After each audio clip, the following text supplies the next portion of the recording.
Para anunciar aqui nosso próximo painel, a gente queria convidar ao palco Pedro Henrique Gonzalez, professor da UFRJ, Pedro Picchioni, co-gerente de Analytics no Atlético, e nosso moderador, o professor Wagner Meira.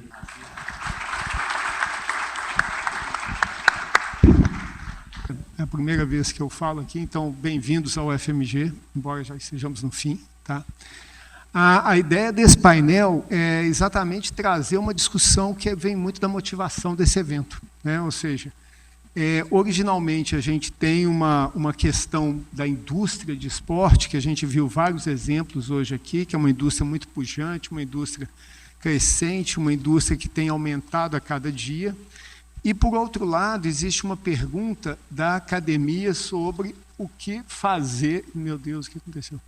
Da academia sobre o que fazer em relação à preparação dos profissionais e também em relação à pesquisa para essa questão, né, de atuação em Sport Analytics. Tá?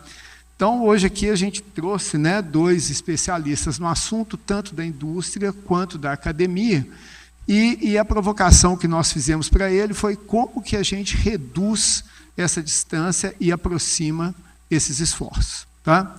Então, eu vou, assim, como uma motivação de demanda, eu vou pedir para o Pedro começar representando a indústria, Pedro Picchioni, os dois são Pedros, né? Eu esqueci. O Pedro Picchioni começar representando a indústria e depois o Pedro Gonzalez representando a academia e também falando um pouco como que isso tem sido respondido e depois eu dou perguntas, discussões e um fechamento. Vai lá. Bom, primeiramente, boa tarde. Fico muito feliz de ver esse evento aqui. O que a gente construiu em 2 anos é impressionante. Ver tanta gente interessada, né, num tema tão novo. E mais que isso, né, eu acho que a gente está com o tema agora de como aproximar a academia e a indústria, e uma das principais ferramentas que a gente tem são congressos como esse, né, que nos possibilita aí enriquecer esse debate, trazer diversas perspectivas dos dois lados, né, e como que essa cooperação mútua pode acontecer. Falando um pouquinho sobre a indústria, né, eu sou muito otimista, porque se a gente traçar aí um paralelo de 20 anos para cá, muita coisa mudou no meio, principalmente do futebol no qual eu trabalho. Você tinha, basicamente, o departamento de futebol, né? Vou falar mais especificamente do departamento de futebol. A principal figura era um cargo estatutário, geralmente um vice-presidente de futebol, que era o tomador de decisão, mas era uma figura extremamente política, né? E sem muito preparo, embora, na maioria das vezes, muito competente dentro do seu segmento, mas para tomar decisões esportivas ali, ele tinha uma certa dificuldade por não ter se preparado para aquilo. Né? Então, a gente tinha a comissão técnica, que era bem enxuta, era algo pequena, poucos profissionais, e que atendiam as demandas da época. Né? E quando a gente, né, dentro das discussões aqui, muita gente falou da análise de desempenho, falou da crescente mudança agora com a análise de dados, a gente teve essa transformação, primeiro na figura do executivo de futebol, que é hoje o diretor de futebol, a pessoa responsável por, né, dar todas as diretrizes estratégicas do departamento, e que geralmente é uma pessoa preparada, que estudou gestão esportiva, gestão de forma geral, e você tem dentro das comissões técnicas, né, primeiramente da figura do treinador, o analista, depois houve o analista de desempenho que figurava na comissão, depois virou um núcleo, e desse núcleo foi criado ali uma separação entre a análise de desempenho e a análise de mercado, e hoje a gente tem a análise de dados, que ali está entre os dois e vem para auxiliar nas duas fases ali, tanto no desempenho quanto no mercado. Então, assim, é interessante perceber que hoje a gente precisa de atribuições mais específicas. A gente tem uma figura muito mais qualificada, é necessário muito mais profissionalismo para você entrar dentro do futebol. Não vai ser qualquer um que vai ser um analista de dados. O analista de dados vai estar aqui. O cientista de dados, o engenheiro de dados, a figura que vai trabalhar na análise de desempenho, a figura que vai trabalhar na logística, a figura que vai trabalhar ao lado do diretor de futebol. Todos nós aqui somos essas pessoas. Então, assim, a indústria mudou muito nesses 20 anos. E esse é um recado importante que a gente tem que dar. Que hoje, através desses congressos, através de outras possibilidades como estágio, matérias... o Felipe Tricato saiu aqui, mas no INSPER agora tem uma matéria optativa de gestão esportiva. Aqui a gente tem muita coisa, não só sobre dados, mas a gente tem diversas outras matérias que possibilitam ali um viés esportivo. Então, eu vejo que hoje a gente está num caminho muito bacana. E essa proximidade ainda tem seus gargalos, ainda não é ideal, mas a gente está nesse caminho. Eu acho que é interessante deixar esse recado. Obrigado, Pedro. Pedro Gonzalez. Bom, primeiramente, boa tarde a todos. Queria primeiro agradecer a organização do evento pelo convite de estar aqui hoje. É o meu primeiro FAME, diferente do Pedro. E queria dizer que está sendo um evento sensacional e que já está na minha agenda do ano que vem. Então, por favor, ano que vem vocês precisam organizar um outro evento desse. Bom, a minha experiência nessa relação universidade e indústria, ela foi pautada da construção de, primeiro, entender que esses dois agentes, apesar da sinergia que eles podem vir a ter, ainda não sabem se comunicar muito bem. Então, a gente tem diversas barreiras de entrada, inclusive para estabelecer o primeiro contato. Eu estou com a colinha aqui, gente, só uns pontos para eu não esquecer de falar. Então, se eu estiver olhando para o celular, eu só estou olhando a minha cola aqui, tá? E dentro dessas barreiras, a gente tem essa questão de entender a linguagem. Já foi falado aqui hoje sobre a linguagem do analista, para na hora de falar com a comissão técnica, que a comissão técnica tem que entender. E a linguagem que a universidade vai falar com a indústria também precisa estar alinhada, as pessoas precisam saber se comunicar. E o primeiro contato é muito difícil. Você tenta mandar e-mail, você não consegue, aí você tenta o próximo e sai andando nessa direção. Apesar dessa relação vir evoluindo com o tempo, essa barreira de entrada ainda é muito complicada. Porque você, além da comunicação, tem outros problemas, como problema cultural, onde às vezes a universidade tem um pensamento, a equipe na universidade tem um pensamento mais voltado à publicação e na indústria está mais voltada ao desenvolvimento do produto em si. E como não tem um alinhamento inicial, por vezes, gera complicação em como esses dois agentes se comunicam, essas equipes se comunicam, o que faz com que a expectativa que um coloca sobre o outro não seja atingida e acaba uma possível relação que seria frutífera para ambos os lados, acaba falhando, né? Além dessa questão da comunicação e do alinhamento, é necessário entender também a questão de como esse relacionamento é construído. O que a universidade pode trazer para a indústria e o que a indústria pode fornecer para a universidade. A universidade, de modo geral, ela é responsável pela, vou usar a palavra criação, mas talvez preparação do profissional de uma forma que ele vá trabalhar na indústria, em sua grande maioria, num futuro próximo. Mas se essa relação indústria-universidade não acontece numa frequência satisfatória, os profissionais da universidade que estão preparando aqueles profissionais para a indústria acabam não sabendo também o que a indústria precisa que aquele profissional que está saindo do ciclo de formação tenha de preparo. Por outro lado, a indústria também tem a sua dificuldade em liberar informações para o meio universitário, seja dados, seja como os processos deles são realizados, por conta, obviamente, de vantagens competitivas sobre os concorrentes. Mas aí ele segura essa vantagem competitiva, não compartilha com a universidade, e, em contrapartida, a universidade não consegue preparar um profissional que vai estar mais adequado às atividades que a indústria espera, e a gente gera um deadlock, né? Porque o profissional sai da indústria precisando meio que se readaptar, transformar aquele conhecimento em algo que a indústria espera, para só aí começar a trabalhar eficazmente no mercado. E isso tudo poderia ser evitado com uma relação saudável entre a indústria e a universidade. Dito isso, a gente levanta essas questões, né? Mas também não adianta a gente só falar dos problemas. a gente tem que também pensar, tanto a nível de universidade como indústria, como fazer esse relacionamento melhorar. E eu vou te falar que um exemplo para mim disso são esses eventos, esses workshops, tipo o FAME, que são um evento de um dia, mas que já me permitiu, nesse um dia, entrar em contato com profissionais da área de esporte, que durante vários meses nós tentamos contato via e-mail. O Baltazar até riu ali, porque ele acompanhou esse processo de tentar construir esse relacionamento com muita dificuldade.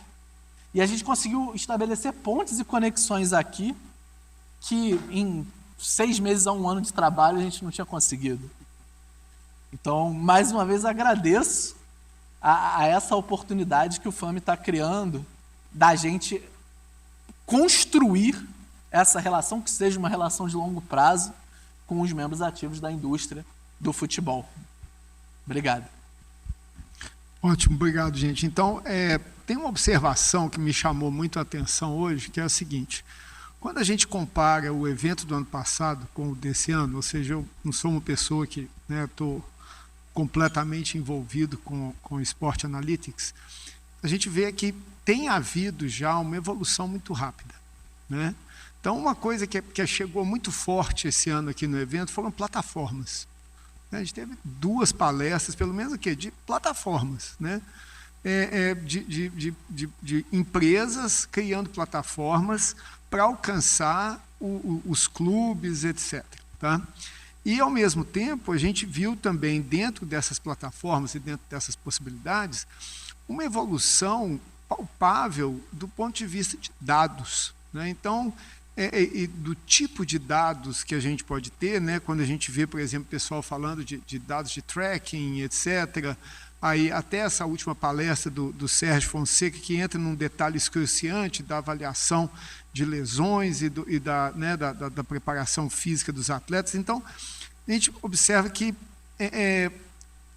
talvez a nossa maior motivação ela seja para frente, entendeu? Porque a universidade, entre aspas, ela é um lugar onde se tem muita liberdade de experimentação e de teste e de avaliação.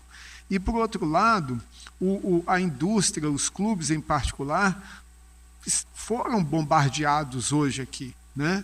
E basicamente, eu lembro que o rapaz do Fluminense falando que eu tenho que gerar 72 relatórios por ano para cada jogo. Então, a vida continua, né? Então, assim, o campeonato continua, o scouting continua, tudo continua, e de repente você tem um ambiente que está cada vez mais complexo, tá? Uma das coisas, né, eu já vou devolver para vocês aqui, uma das coisas que sempre foi um atrativo, né, que o pessoal usava muito como atrativo no Google, era falar que os funcionários do Google, eles tinham 20% do tempo para fazer o que quiser. Tá? Exatamente porque nesse acaso, nesse, entre aspas, desperdício, é que coisas novas e interessantes poderiam surgir. Tá? E eu vejo isso como exatamente uma forma, né, de imaginar como é que a universidade poderia interagir mais com a indústria, porque senão ela vai ser completamente afogada pelas plataformas, pelos fornecedores, pelas mudanças, por algo que está muito mais dinâmico que a gente percebe. Ano passado, eu lembro que a gente comentou aqui, a última frase, que já estava em teste na UEFA a captura de dados de movimento, né, que cada atleta teria capturado a 20 Hz 19 juntas do seu corpo. Então, ano que vem já vai aparecer uma plataforma aqui querendo falar assim, nós temos os dados de movimento, e agora?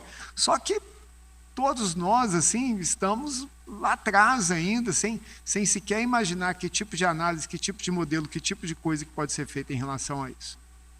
Pedro Picchione.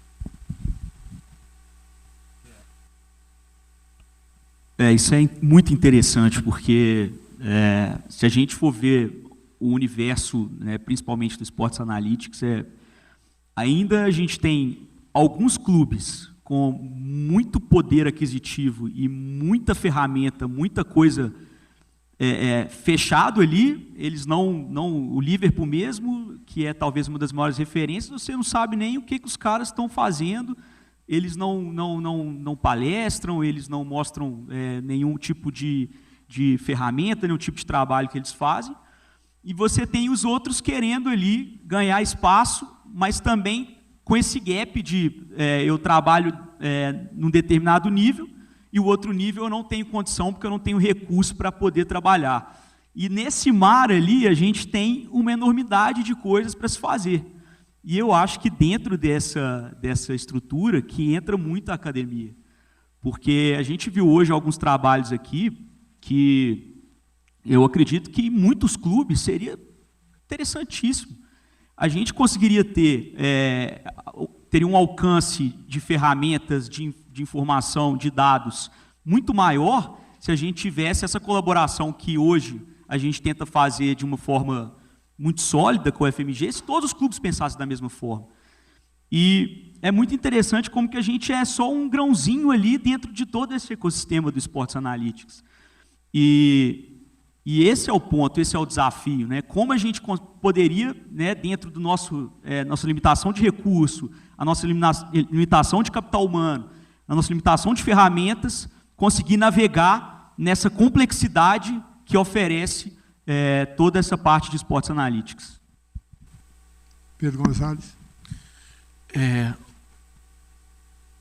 Hoje, não sei se foi numa dessas conversas ou se foi numa das conversas corredor, eu fui surpreendido pela quantidade de clubes da Série A que ainda não possuem não vou nem falar um departamento, porque talvez um departamento seja a transformação física, mas não possuem uma equipe voltada para a parte de Sports Analytics. Isso me faz pensar que o gap está também na transição temporal, que foi um outro quesito discutido aqui durante as outras plenárias, de você conseguir mostrar que é importante.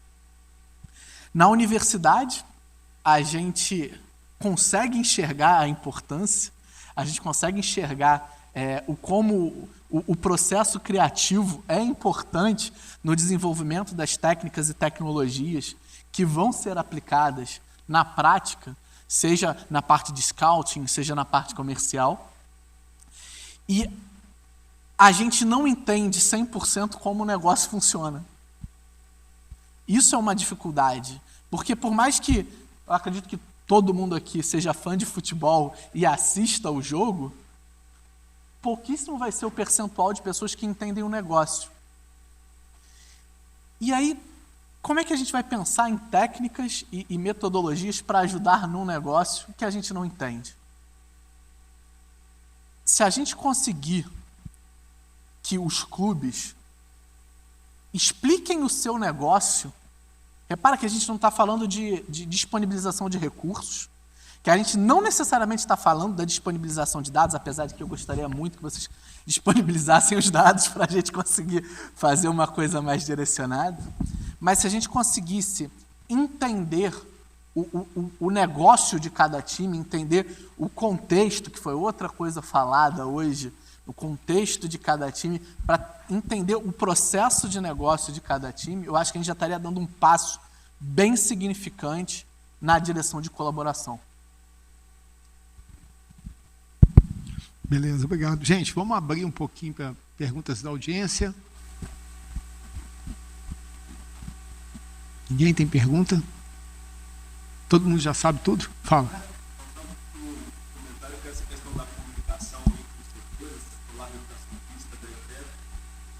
A comunicação não acontece nem aqui dentro. A gente lá foi informado sobre o evento e na semana passada, né, o Sérgio até acabou de comentar isso agora, a gente não tem noção do que acontece aqui. Então, assim como está falando de dados, de esporte, sem entender tão bem o esporte, toda a psicologia do esporte, assim como a psicologia tenta entrar no esporte com pessoas que não entendem da modalidade do esporte que está sendo praticado. Então, acho que precisa melhorar aqui dentro, já na academia. A gente teve uma palestra semana passada lá na EFE, onde Guilherme, o pessoal da Kinexon, que é uma parceira da FIFA, apresentou a bola da Copa com os sensores e com a quantidade de métricas que a gente tem capacidade para obter. Hoje essa situação apareceu várias vezes, né? Tem o tracking dos atletas, mas não tem da bola, na hora que está sem a bola, a gente não sabe o que está acontecendo. Na verdade, já tem. Esses sensores já estão acontecendo, esses dados já estão rolando, e a gente não está se comunicando efetivamente. Né? Conversando com o pessoal durante o congresso, pouquíssima gente sabia sobre essa possibilidade, sobre esses sensores, sobre a quantidade de métricas que são possíveis de serem analisadas a partir do momento que você tem um sensor na bola. E já está lá disponibilizado na Bundesliga, né? Já faz parte. Eles até exploram esses dados para a audiência. Então, só para a gente botar o pé no chão, voltar um pouquinho, que nem aqui da academia, nem aqui a gente está falando, não está comunicando ainda. Tá bom. Eu concordo com você, tá? E eu vou contar, quer dizer, tem 2 eventos aí. Na verdade, essa parte de Sport Analytics tem uma fatalidade no processo aí. Estou vendo o rapaz do Minas ali.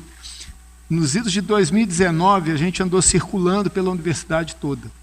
Chegamos aí para o Minas, trabalhamos no Minas, coletamos dados no Minas, tinha uns meninos que eram entusiastas de vôlei, tinha um pessoal de basquete, conversamos muito com o Serginho, não sei se ele está lá ainda. Tá? E aí, gente, aí veio o Covid. Veio o Covid, a coisa desandou, acabou que os meninos foram embora, tá? E eu lembro que na mesma época a gente também tentou algum contato com a educação física sem muito sucesso.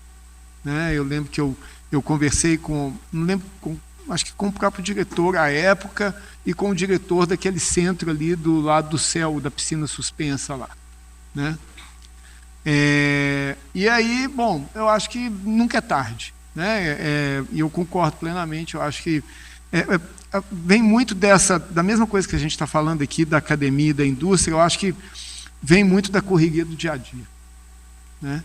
Então, eu vejo claramente, por exemplo, o Sérgio apresentando os trabalhos dele aí, que tem outras técnicas e outras estratégias que a gente trabalha que poderiam ser utilizadas ali naquele processo dele. Não só modelos complexos. Não sei se ia ser melhor, não sei se ia ser pior, mas faz parte da academia fazer essa discussão. Tá? Fala.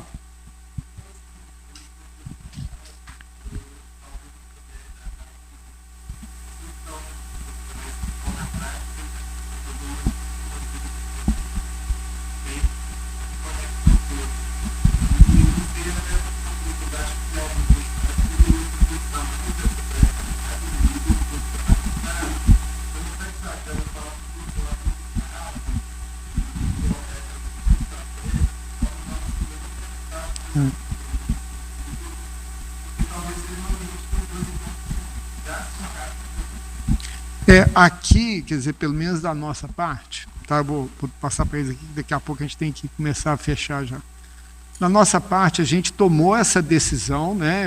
Vocês viram aí um dos egressos da disciplina apresentando, de fazer uma disciplina, né? Porque na prática é o que a universidade faz melhor. Né? Ela sabe dar aula, tá? Modéstia à parte. Então a gente fez a disciplina e por princípio, qualquer um podia vir na disciplina. Tá? Então, eu não neguei nenhuma matrícula de isolado na disciplina. E não custa nada. Tá? Então, eu acho que isso é uma coisa que a gente tem essa possibilidade de fazer. Né? A disciplina de Ciência de Dados aplicada ao futebol teve 70 alunos e tinha algumas pessoas de fora. Eu não me lembro direito, eu acho que tinha alguém da área de educação física, tá? Tinha gente da área de educação física, mas obviamente que tem uma fricção aí de transição de áreas, né?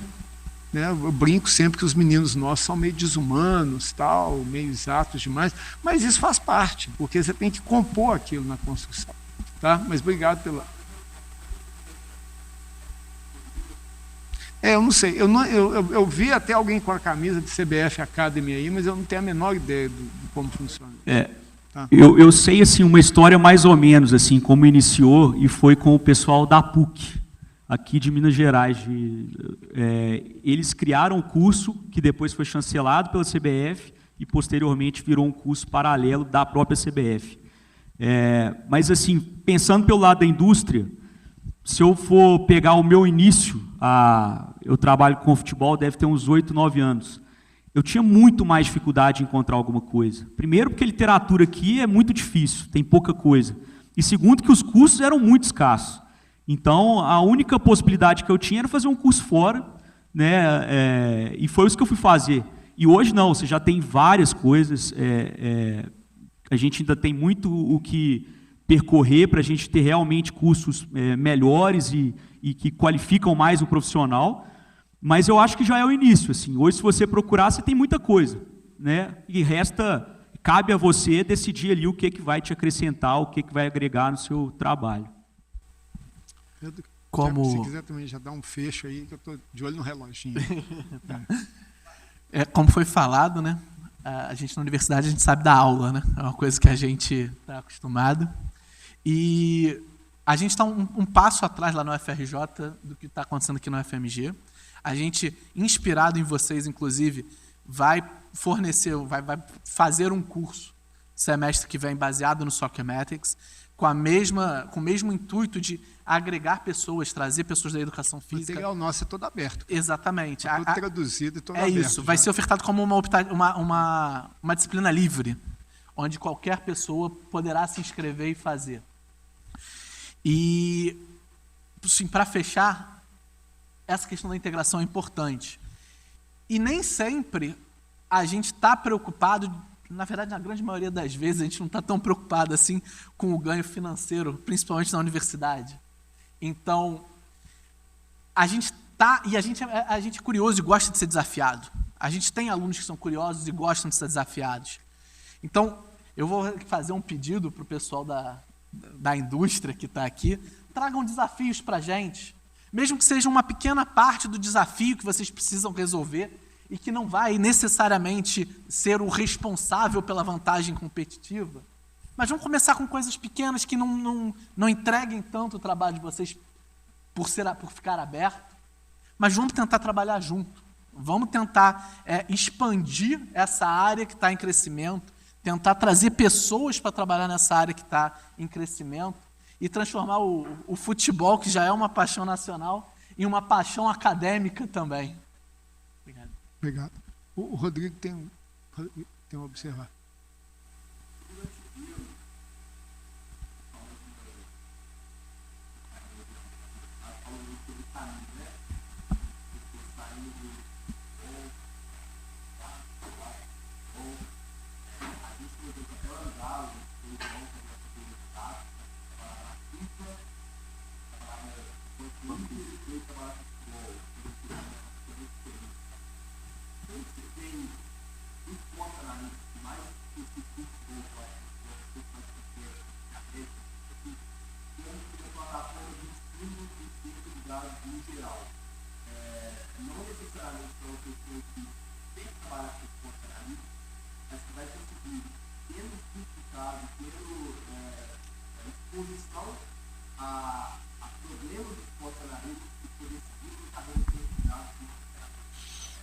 Pode falar. Eu acho excelente. Por que eu acho excelente? Porque qualquer aprendizado parte do interesse e curiosidade. Se você tem um conjunto de alunos que está interessado em futebol e você consegue contextualizar o ensino dele usando aquilo que ele já tem interesse, ele provavelmente, vou falar provavelmente para garantia, né? Ele vai se dedicar mais, ele vai usar o tempo dele fora de sala de aula para pensar naquilo. Porque não é necessariamente o tempo que ele gastou estudando, fazendo exercício, implementando. É o tempo que ele passa pensando naquele cenário, naquelas coisas que ele está vendo, mesmo que seja, vamos botar numa tarefa em segundo plano. Quanto mais próximo do interesse do aluno tiver, mais ele vai usar esse segundo plano, enquanto ele está pegando o ônibus, enquanto ele está, sei lá, almoçando, fazendo comida, lavando roupa, e ele vai, por pensar mais, ele vai se desenvolver mais e vai encontrar não só as dificuldades dele naquilo, como ele vai pensar em como ultrapassar essas dificuldades. Então, sim, seria excelente. No entanto, nem todos os detalhes do conteúdo teórico você vai conseguir dar contextualizado.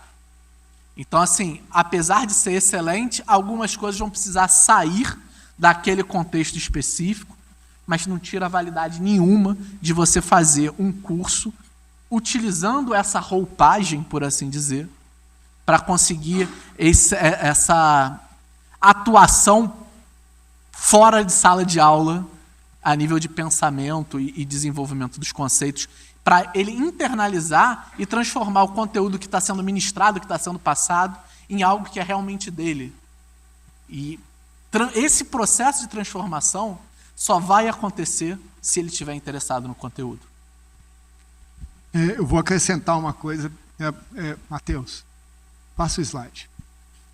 Na verdade, eu tinha colocado esse slide aqui como motivação, tá? E eu acho que ele é um problema completo de ciência de dados, tá? O Esporte Analytics. Porque os dados, como a gente viu, eles são muito complicados e tem todo tipo de desafio, todo tipo de demanda.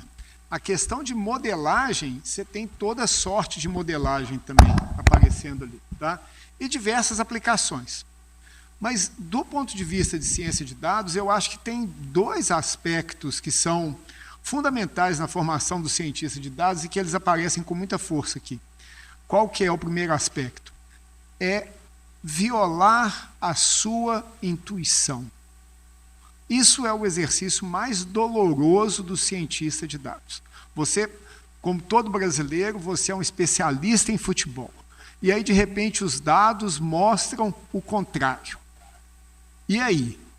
Quem que está certo? Você que não trabalhou os dados direito ou realmente a sua intuição que está errada? Isso é o exercício mais no cerne da ciência de dados. Tá? E o segundo aspecto é exatamente abandonar aquela lógica ad hoc, né? que você, na busca de um resultado interessante, na busca de achar algo novo, então você vai muito além simplesmente da sua intuição. Começa na intuição, mas vai muito além da intuição. Tá?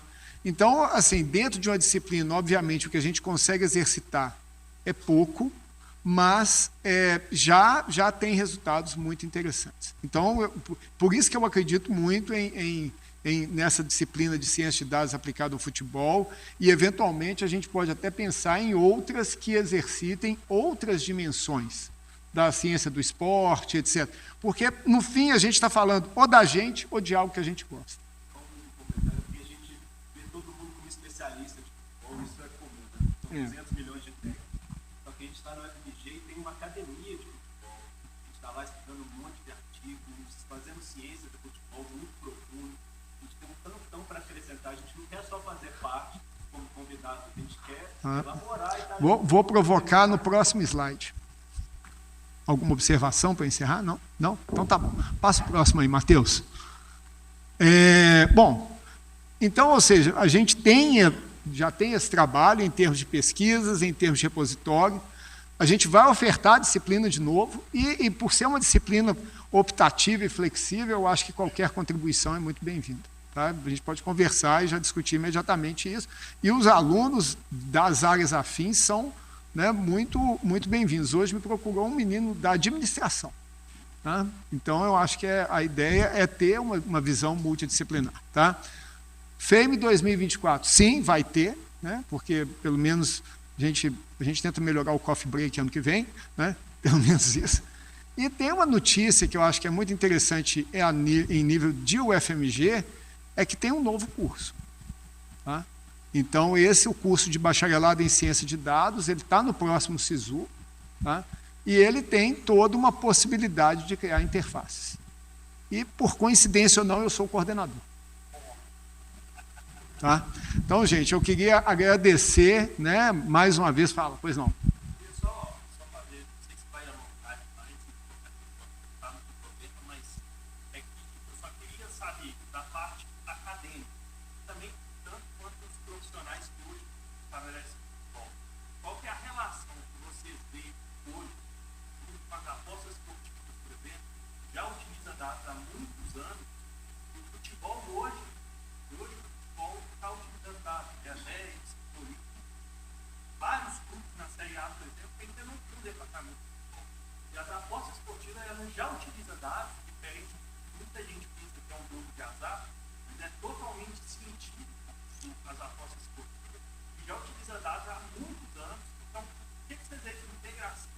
E ainda patrocina os times. E ainda patrocina todos os times. Eu queria ouvir aqui o Pedro, o que ele acha desse mundo aí que tem denúncia de comprar jogador, tem patrocínio. Não, com certeza é algo que a gente tem que explorar, tem muita coisa bacana, inclusive dentro dos trabalhos, né, da disciplina, teve algumas coisas relacionadas à aposta e coisas muito interessantes que a gente depois gostaria até de aprofundar. Então, assim, eu vejo como algo a mais, sem dúvida é algo muito interessante que a gente pode aprofundar e tirar muitas coisas disso também.